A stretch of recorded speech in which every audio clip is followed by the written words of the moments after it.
I'm looking at this Spanish book on my desk right now, Emma. It's been sitting there for 3 months. I open it, I read 3 sentences, and then I close it. I feel like my brain is a full suitcase, you know? Like when you try to pack for a long holiday and you're sitting on the suitcase trying to pull the zipper, but it just won't close. That's my brain trying to learn Spanish at 40. I know that feeling so well. For me, it's not a suitcase. It's more like a sponge that is already soaked with water. You try to add more water, more words, more grammar, and it just spills off the side. Yesterday, I tried to remember the word for bridge in French. I knew it 10 years ago. I sat there for 5 minutes staring at the river and nothing came. It makes you wonder, doesn't it? Is the learning door in our heads just locked now? Locked, and the key is lost. It's frustrating because when I was 10, I learned songs in different languages just by hearing them once. Now I have to write a word 10 times, say it out loud, put a sticky note on the fridge, and I still forget it by breakfast. It's a heavy feeling. It's like we are fighting against our own biology. But welcome to Pod Studio, everyone. I'm Emma. And I'm Alex. Today, we're talking about something very close to our hearts, and probably yours too. Is it actually too late to learn a new language? We're looking at the adult brain, not the scientist version of the brain, but the real, everyday version that has to deal with jobs, kids, and tired Tuesday nights. We want to talk about why it feels so hard, but also why our adult brains might be stronger than we think. So if you're listening while driving or maybe washing the dishes, just relax. You don't need a notebook. Just be here with us. Before we start, if you want more fun English podcasts like this, hit the subscribe button right now and join our English learning family. It really helps us grow. So, Emma, let's be honest. Do you think we've lost that magic? People call it plasticity. That's a big word, but it just means the brain's ability to change and learn new things easily, like plastic or clay that you can shape. Plasticity. That's a good word to know. In other words, it's how flexible our brain is. And yes, scientists say children have a lot of it. Their brains are like soft clay. Our brains? Maybe they're a bit more like dried clay or wood. It's harder to change the shape. That's the tension I feel every day. The tension between wanting to grow and feeling fixed. Fixed means it stays the same. It doesn't move. I feel fixed in my ways, Emma. I have my routines. I have my English habits. Trying to put Spanish into that feels like trying to plant a flower in a parking lot.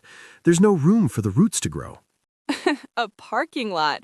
That's a bit dramatic, Alex, but I get it. I think the tension for me is the silence versus the noise. When we were kids, we had so much silence. We had time to just sit and look at a book. Now, our brains are full of noise. Bills, emails, what to cook for dinner, that weird noise the car is making. Exactly. Maybe it's not that the brain is old, maybe it's just busy. But I read something interesting the other day. It said that adults actually learn vocabulary faster than children. Really? That doesn't feel true when I'm staring at my French app. It's true. Think about it. A child doesn't know what a government is or what investment means in their own language yet. They have to learn the concept and the word at the same time. But as adults, we already have the map of the world in our heads. We just need new labels. Oh, I see. So we have the concepts. That means the ideas. We already understand the ideas, so we just need the new sounds for them. That's a label, like a sticker you put on a box to say what is inside. Precisely. If I want to learn the word for responsibility in Spanish, I already know what responsibility feels like. I know the weight of it. I just need to learn the word responsabilidad. A 5-year-old has no idea what that really means. So in that way, we have a head start. A head start. I like that expression. It means you start the race a few meters in front of the others. You have an advantage. But wait, if we have a head start, why does it feel like I'm running through mud? I think it's the fear of looking stupid. Children don't care if they say something wrong. They say, I went to the park, and they're happy. If I say a sentence wrong in Spanish, I feel my face getting hot. I feel embarrassed. That's the adult ego. We want to be experts. We are experts in our jobs. We are experts in our families. Being a beginner again feels naked. It's uncomfortable. It really is. I went to a cafe last week, a Spanish one. I wanted to ask for milk. I knew the word was leche. Simple, right? But I stood there and I looked at the waiter and I panicked. I pointed at the milk and said, "This, please," in English. I felt like a failure. You aren't a failure, Alex. You just had a brain freeze. People usually say that when they eat ice cream too fast and their head hurts, but we use it for moments like that too, when your mind just stops working because you're nervous. A brain freeze. Yeah, that was definitely it. My learning clay was very cold and hard in that moment. But Emma, you've been learning French for a while. Have you found a way to make it softer? I think I had to change my expectations. When we are young, we think we need to be perfect or fluent. Now, I try to focus on connection. If I can say enough to make someone smile or understand a joke, that's a win. Expectations. That's another important word. It means the things we think should happen. My expectations were that I should speak Spanish like a local in 6 months. That's crazy. It is a bit crazy. We are so hard on ourselves. We expect to learn a language while also working 40 hours a week. It's like trying to run a marathon while carrying a backpack full of bricks. You with your bricks, and I have my parking lots. We are very heavy today. But let's talk about the science part for a second. I heard that learning a language is like gymnastics for the brain. Gymnastics? Like the sport where people jump and flip? Yes, not for your body, obviously, but for your neurons. When we learn a new language, our brain actually creates new paths, new connections. It keeps the brain young. Even if we don't become perfect speakers, the act of trying is like giving our brain a shot of vitamins. So even if I forget the word for bridge again, the fact that I tried to find it was good for me? Exactly. It's about the process, not just the result. There's a term for this, cognitive reserve. Okay, explain that to me like I'm 5. Cognitive usually means related to thinking, right? Right, and a reserve is like an extra supply of something, like having extra water in the car for a long trip. By learning a language, you are building an extra supply of brain power. It helps your brain stay strong as you get older. It can even help prevent diseases like Alzheimer's later in life. Wow, so it's not just about ordering a coffee in Madrid. It's about keeping the engine of my mind running smoothly. That makes me feel much better about my slow progress. It's not slow, it's strengthening. I like that shift in perspective. But let's talk about the natural part of it. Some people say adults can never have a perfect accent. Does that bother you? Honestly, at first, yes. I wanted to sound like I was born in Paris, but then I realized why. My accent is my history. It shows where I come from. If I speak French with an English accent, it just means I know 2 languages. That's a good thing, isn't it? It's a great thing. I think we worry too much about hiding who we are. In daily life, if you can communicate, the accent doesn't matter. If you're at work and you give a great presentation, nobody cares if your th sound is a little bit off. They care about your ideas. You're right, but it's hard to remember that when you're in the middle of a conversation. I had a moment yesterday at the grocery store. I'm trying to use more French because there's a French lady who works there.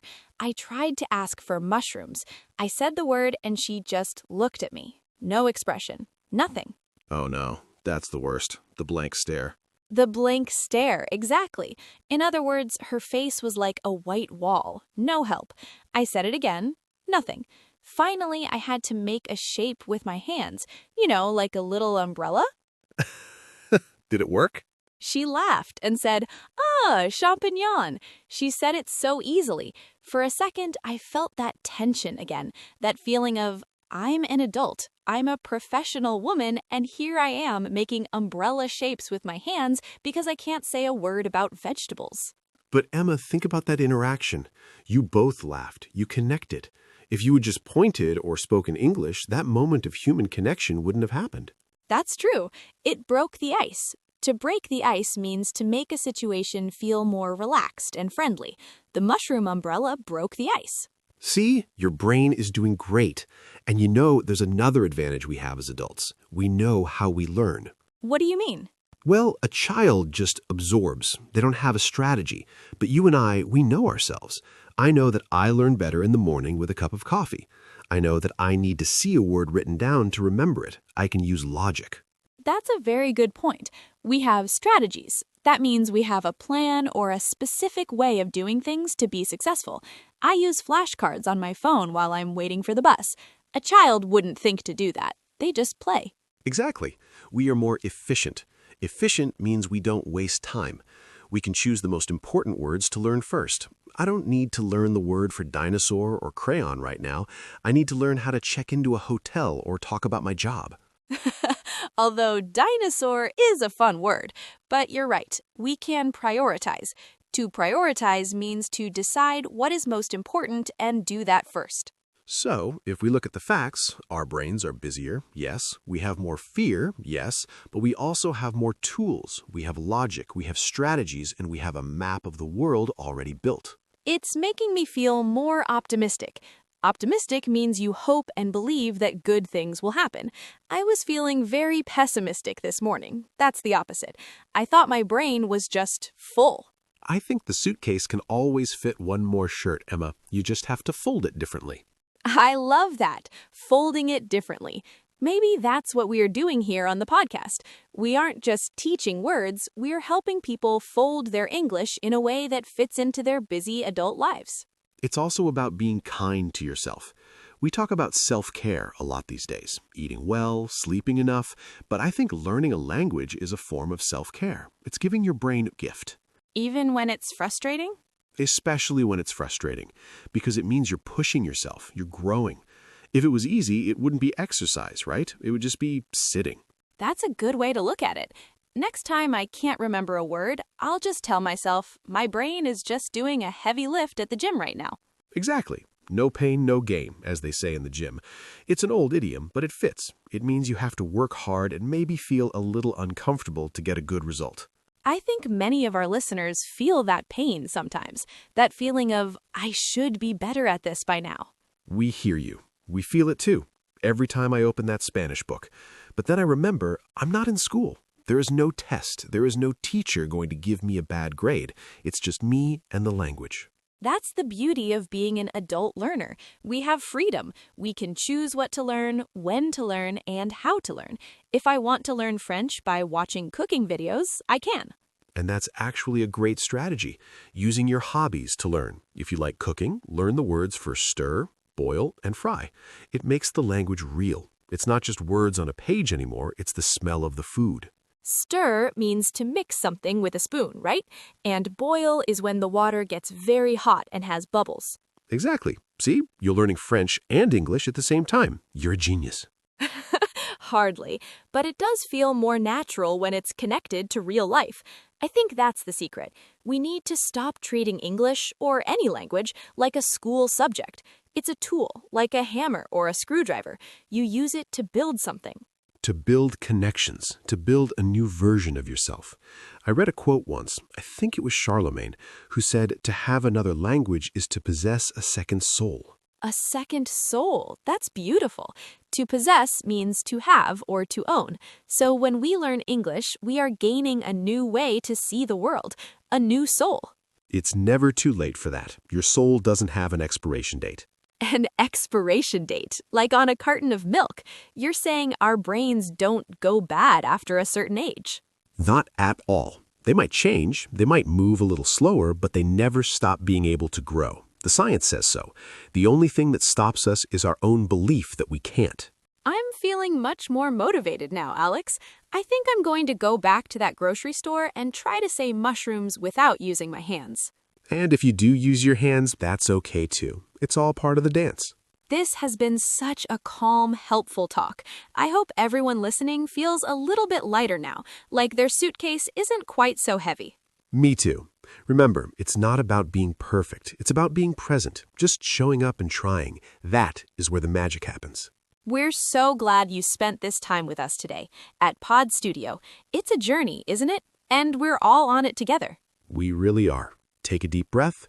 Look at how far you've already come. You're listening to a podcast in English right now. That's amazing. Your adult brain is doing the work. It really is. We'll be back soon with more conversations. Until then, just keep listening. Don't worry about the locked doors. Just enjoy the walk. Goodbye for now. Bye, everyone. Take care of your beautiful, busy brains.